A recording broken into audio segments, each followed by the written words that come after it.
Hello, I'm Sankrant Sanu, and there have been a number of attacks, reports of attacks in New Delhi churches, and it's been a huge buzz in the media, and the government has also been very actively engaged in this.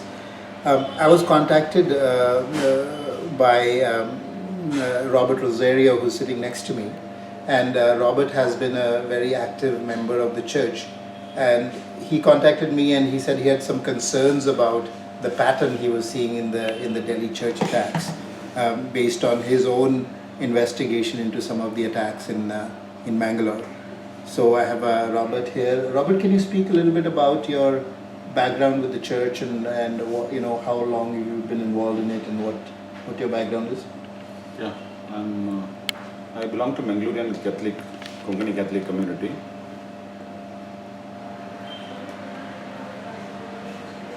Louder. Since childhood, I'm very active in church activities. What organization is meant for children, then for the youth, then for the elders. I have been active in all the such bodies at various capacities of the church and continue to do so. I have been involved even at the diocese level in parish council. So over the years, what I have noticed is all this church setup also is not for the common man. It is for the clergy and it is for the bishop. They have no concern of the common people. Neither do they bother about our problems. But they are concerned about sending us to heaven after death. Their botheration is only to sending to heaven after death. But while we are alive here, what problems we face, it's not their concern. That's what I felt. So for the past several years I have been observing this. And you talked about church attacks now. Since 1977, I have been observing my observation is that whenever there is a non-Congress government at the center, these people feel threatened. And we have been brought to the street to parade, to protest, to bring out rallies. In 1977, there was non-Congress government at the center. That time, they brought up the issue of some O.P. Tyagi, brought some bill in the parliament. That needs to be opposed. That is anti-Christian. We Christians are not safe in this country. And it continued. And after that, during VP Singh government, we were made to protest, bring out rally, saying that some nuns have been attacked in UP, in Bihar. Then there were some attacks in Madhya Pradesh. Though we don't know the details of what exactly happened, we were made to protest. Then one unique thing happened in the year somewhere in 1997. One priest in Bihar, a place called Dumka, now it comes under a different state, Jharkhand. Earlier it was Bihar, then Bihar. One priest was attacked, his clothes were removed, he was paraded, then police arrested him, all that stories, made a story. Then we were made to protest. I made some investigation of my own. I found that that person was a principal in a college and the students had some grievance against him and the parents of the students attacked him. Now in this case, even if that person was not a priest, he would have been attacked. And it is a principal and a student relation. It is no way between, because he is a Catholic priest, he was arrested. So, principal and student. So my question was obvious. Why do you make it a religious issue? Here they were saying he was a priest, he is a symbol of Christianity. And the symbol of Christianity is attacked. So it is an attack on Christianity. It was their version. My question is, even if he was a non-Catholic, he would have been attacked. Because it's a complication between the students and the principal. Now what is this case? The charges on that principal were sexual abuse on the students. And people of Bihar, they believe more in than law. So they resorted into violence. Once they came to know that their children are being abused by this man, then they gave a complaint, police arrested him, he was locked inside a jail, even bail was denied to him, for months together he was in the jail. So my question was obvious.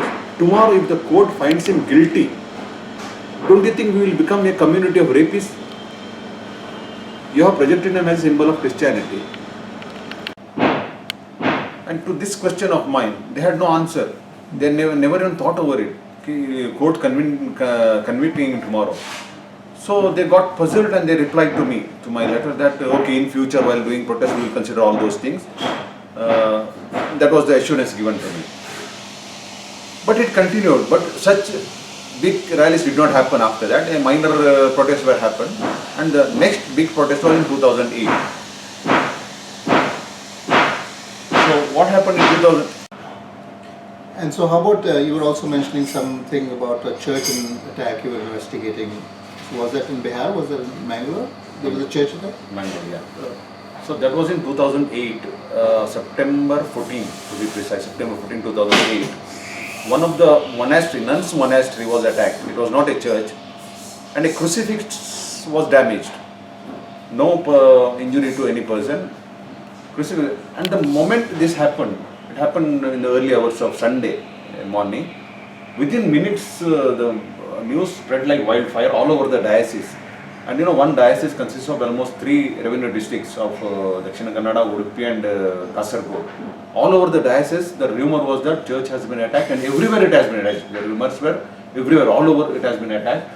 So every church rang the bells, and the people were drawn, panic. So panic people came to the respective churches.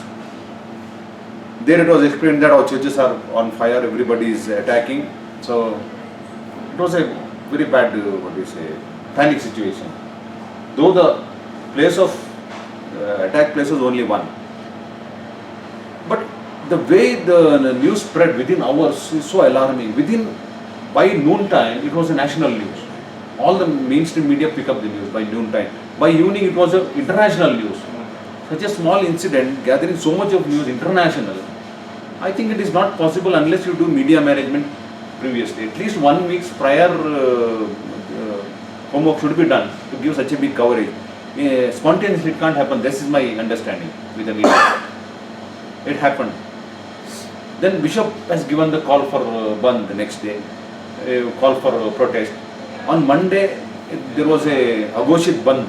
Though it was not declared to the total Bandh, there were violences all over. Streets were blocked by the Christians. There were pelting stones on the police vehicles, and all that happened. And it is unprecedented. I have not seen this type of violence by my community, Catholic community in the history. I have not seen such a violence. By sensing this situation is going out of control, Bishop comes to the press conference and says, I condemn this violence.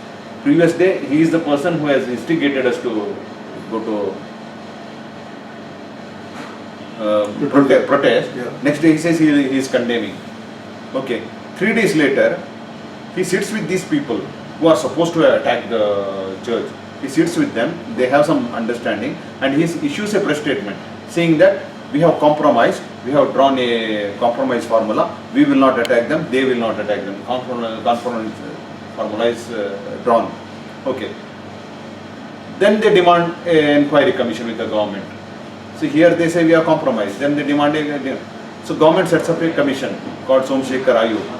Somsekhar Ayog, after investigation, comes up with the report. They are not happy with the report because no single organization has been named in the report. So they feel it is not proper report. They demand the report should be rejected. And for that they plan another protest. You know the nature of protest. This time they are drawn. It's so typical. See how they work. The bishop decides. He tells all the priests, and all the priests during Sunday mass announce we are going to have a protest. Is it the way to plan a protest? It's not a protest decided by the people. If the people want to protest, people have to sit together, put their brain together and decide. A bishop gives an order that a Sunday sermon, Sunday mass time is used to instigate people to come to a protest, and they hold a very big rally. About 1,000 or lakh people gathered at Central Maidan of Mangalore. This is the way they misuse the pulpit, misuse the timing of the prayers, and they demand a CBI inquiry. So what I am saying is, if there is a CBI inquiry, it should investigate not only the attacking part, the later on part. Why this violence took place, who instigated, what is the role of the bishop, what is the role of the priest. And even from authenticated sources, I learnt that for Monday's Bandh, they had prior preparation with the number of soda bottles and bricks were stored in the stored in the church compound, so that next day they can pelt it on the police, and many of the policemen were injured, police vehicles were injured. When police couldn't take the situation under control, they had to barge into the church. They waited long before barging into the church, then they barged into the church, they started lathi charging the people. That also they hold against the police because they came inside the church, lathi charge. I feel police had no alternative but to barge into the church, because from inside if they pelt the stones, they have to barge in. Normally I don't support police action. I never supported police action, but this is for the first time I feel police have done the right thing. They have no alternative, they had to do this. So all these things have to be investigated. So what do you think was the reason? I mean, so we have this whole incident happen, but what is the motivation for this? Motivation, yeah, there are more than 2-3 issues in this. Okay. So we Mangalorean Catholic people have been demanding accountability from the bishop and the priest. There was a voice growing, and they are to be held accountable, because there is mismanagement of the funds, there is no accountability. Money collected where it goes is not, and their behavior, personal behavior of the priest is not good. When they became, they couldn't answer, they wanted some external enemy. So here is the enemy, the external enemy. So you come together, gather together, we will unite. So they wanted an external enemy. So this church attack provided them the external enemy, one thing. Secondly, they wanted to defame the country as a whole, as it is not a safe place for Christians, so that the nationalist forces get sidelined and they can carry on their agenda, whatever it is. So you're saying, if I hear you, you're saying that the church itself had a role to play in this attack, that they created the attack in some ways? No, I have all the reasons to believe that, because all the circumstantial evidence suggests that Bishop had a role in this particular, because circumstances speak for themselves. And from reliable sources, I even learned later on that the government, the then CM and some men from his side had to bribe the bishop to shut his mouth. The bribe, so shut his mouth in what way? To stop shouting Christians are not safe. Okay. And one more interesting thing happened, I'll tell you. After these attacks, then Chief Minister Yediyurappa visits the Archbishop of Bangalore. Archbishop, his house. So all this is happening while BJP government is in power in Karnataka? Yeah, Yediyurappa was the Chief Minister. After this church attacks, within some time, Yediyurappa calls on the Archbishop. And his behavior was very, very bad that day. When the Chief Minister went to his house, the way he behaved in front of the camera, I don't think it is the proper on part of the Archbishop to do that. And it is recorded by all the TV cameras. So how? But so that's after the attack. But what about, like, was this attack real, or I mean, so what this? You're saying it was a small thing, some crucifix got broken or something like that, right? Yeah. And it was made into a really big thing. Yeah, see, and they say it's a reaction because our sentiments have been hurt, crucifix is holy for us, that has been attacked, so there is a reaction. Okay, let us assume for a while there was a reaction. Now the Newton's law says that there is equal and opposite reaction, but this reaction was unproportionate. One crucifix damage and you have reaction all over the diocese, and you to a pelt stone with pelting stones and blocking the roads and fire thing. Hurting the police, then pelting stones on police vehicles, is it a normal reaction? Something unproportionate and beyond. And that too, sensing this, district administration has clamped section 144. That means nobody is supposed to assemble. In spite of that, there were in many areas, there were assemblies, there were people assembled, right from rural areas to city areas. By defying this order, they assembled. Still police have not taken action against them. Under, though it is a crime under IPC 188, police have not booked them. Had they taken action, many of the police should have been behind bars. And so what relevance, what lessons can we learn from what's happening in Delhi? Because I mean, a lot of what you're saying is speculative, right? Unless we have some evidence that says, the church is behind the attack or something, is going to be very difficult to take this forward. Well, it's a matter of investigation. My suggestion is government should, without any hesitation, go for a CBI inquiry, full-fledged CBI inquiry. Government should not be on back foot on this. Government should not have anything to hide on this. let it be investigated fairly and squarely. Everybody should be held accountable, whether it is a priest or a bishop or a Hindu radical element or anybody. Even if it is required, there should be a custodial interrogation of even the bishop. So, in terms of Delhi, so the first thing you're saying is that there should be an investigation, and the role of the church itself should be examined in this. Exactly.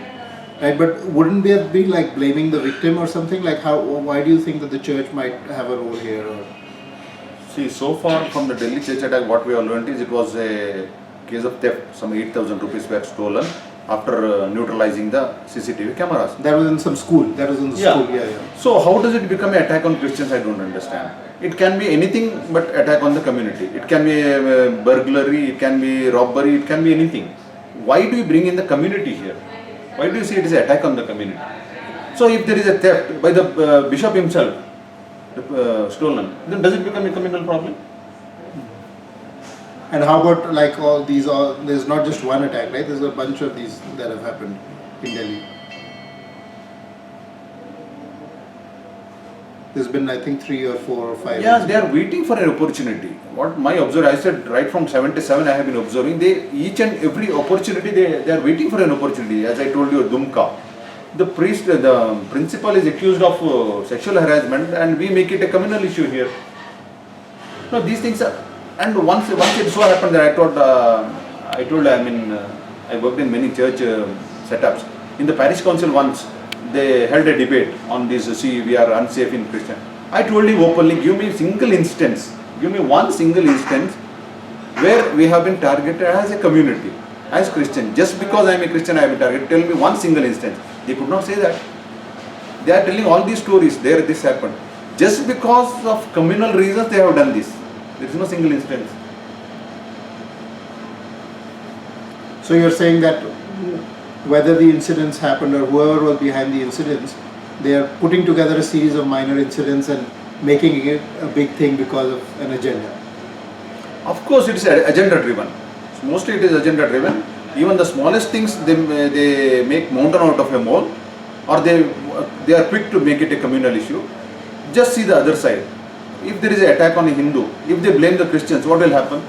Will we be able to bear it? Because Hindu is such a majority in this country and we are so minority. If all Hindus follow us, we will be nowhere. So why make it a communal issue? We have lived in peace in that too, particularly in Mangalore. The Hindus have been so much cooperative with the Christians. I don't think at any point of time they can attack us. Right from Tipu's time, when Tipu Sultan came to my own parish at Aikala, the Shetty community protected our church. That is a fact in history, and every year now during our annual festival we honor them, the two Shetty families who protected our church. And today the same community we are blaming as attackers of church. How can it happen? I just can't believe this. So thank you so much, Robert. I think the key takeaway here is that the government should do a full investigation. Exactly. And not have anybody who's outside that investigation. Government should not be on the back foot. That's what I am telling. Government should not be on the back foot. They should fully investigate it. Don't allow these communal forces to take over this country. Thank you so much for your time, Robert.